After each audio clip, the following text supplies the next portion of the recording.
Hoy, Ka-Coffee! Welcome back sa aking channel, Ka-Coffee. No? Katatapos lang po ng State of the Nation Address ni Pangulong Ferdinand Bongbong Marcos Jr. Ka-Coffee. Ano ang say mo? Ano ang masasabi mo, Ka-Coffee? Ito daw ay isa sa pinakamaikli na zona ng ating presidente. At kung inyo pong mapapansin, isa po talaga sa pinaka-objective ni Pangulong Bongbong Marcos ay ang payamanin ng Pilipinas. Nako, once na yumaman na ang Pilipinas, malaking bagay po yan. Marami po yung re-resolve na problema ng Pilipinas yan. Economic recovery, economic transportation, yan po yung gusto ng ating presidente dito. Kasi maraming utang ang Pilipinas. Paano ba natin yung pababayaran? Paunlarin natin ito.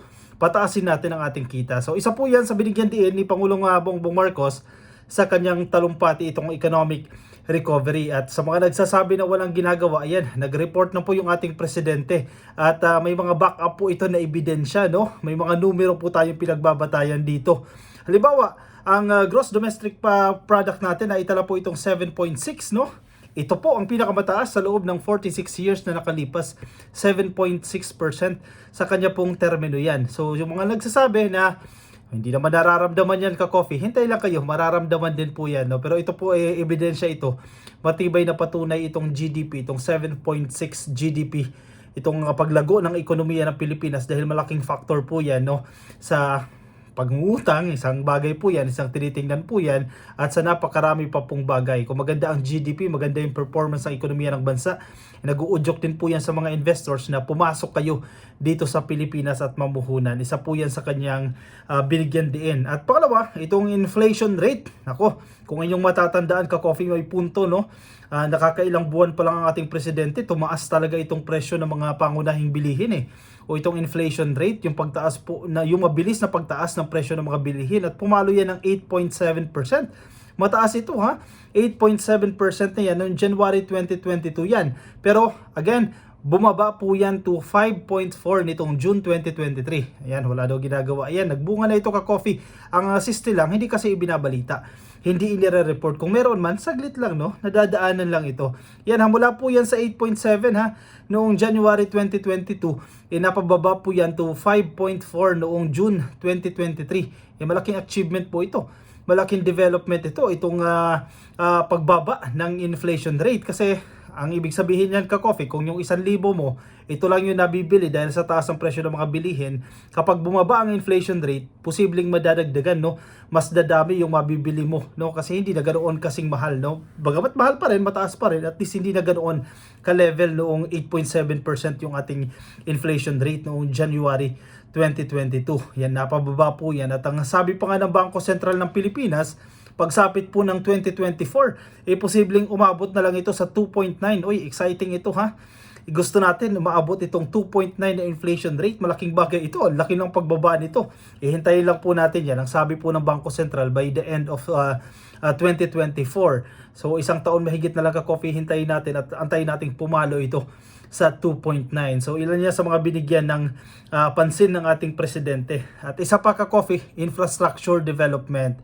Nako, public infrastructure. Binigyan din ng ating presidente yan. Kasi ang goal talaga nitong mga infrastructure project na ito ay ang economic efficiency. Yun yung keyword doon Once na maganda po yung ating infrastruktura, let's say yung daanan, yung mga tulay na dinadaanan ng ating mga produkto, once na maayos po yan, connected po yung mga bayan, connected yung mga probinsya, bibilis yung pagdi-deliver. Yun yung illustration doon Bibilis yung pagdi-deliver ng goods, mas nagiging efficient yung ating ekonomiya. Nababawasan yung losses ng isang produkto. Kung napakahaba ng bibiyahin mo, posibleng sira na yung produkto mo bago makarating sa paroroonan. Lugi na agad ang ating mga magsasaka. Pero kung efficient po yung ating transportation, efficient yung ating ekonomiya, abay, malaking bagay yan. Dagdag na kita yan para sa ating mga traders, dagdag na kita para sa ating mga magsasaka. Economic efficiency, isa po yung isang contribution nitong pagdi-develop sa ating mga infrastructure, tiniyak yan ng ating presidente, itong pagkukonstruct ng mga tulay,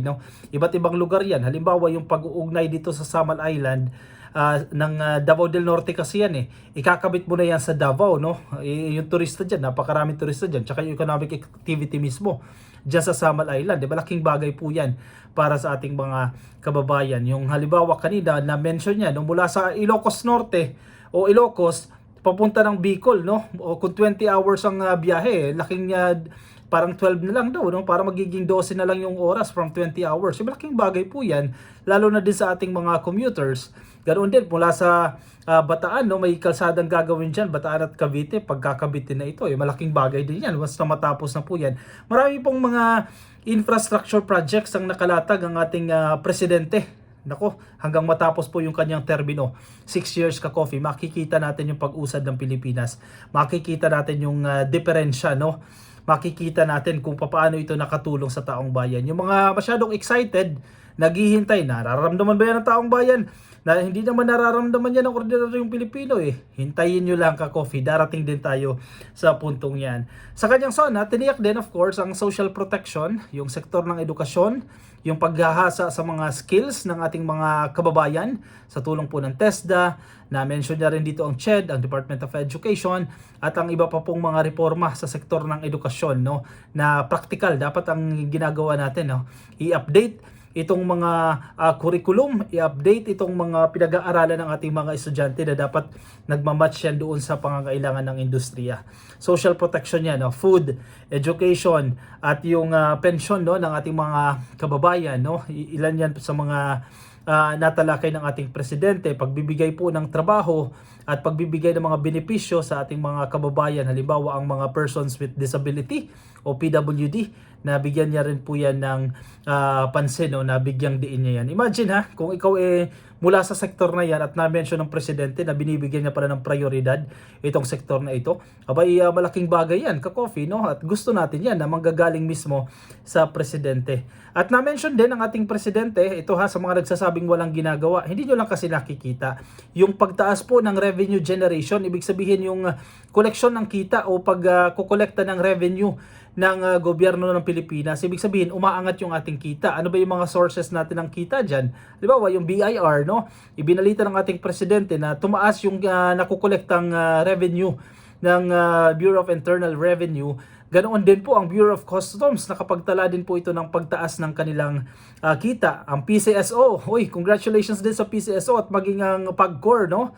Tumaas din po yung kanilang nakukolekta. Ito na-address itong mga corruption diyan sa loob, no? Kasi yung iba noon napupunta lang sa piling individual dahil nakukurakot. Ngayon, may mga measures tayong ini-implement diyan, mapupunta na ito sa taong bayan, no? Mapupunta na ito sa gobyerno dahil yung buwis na dapat para sa gobyerno napupunta na sa gobyerno, hindi na lang sa mga corrupt na piling tao. Ilan yan sa mga natalakay ng ating presidente. Actually, napakarami pa ka-coffee, no? Kung papakinggan mo, marami siyang hina-highlight dyan. Kasi namomonitor natin yan halos everyday tayo nagla-live napapakinggan natin ano yung mga plano ng gobyerno, and good to hear, no, na maganda yung development, maganda yung report ng ating presidente doon sa mga programang ating pinag-uusapan halos everyday, parang review na lang ito kumbaga summary na lang itong State of the Nation address ng ating presidente dahil lagi tayo nakamonitor sa kanya. Anong say mo, ka-coffee? Anong masasabi mo sa ikalawang zona yan ng ating presidente?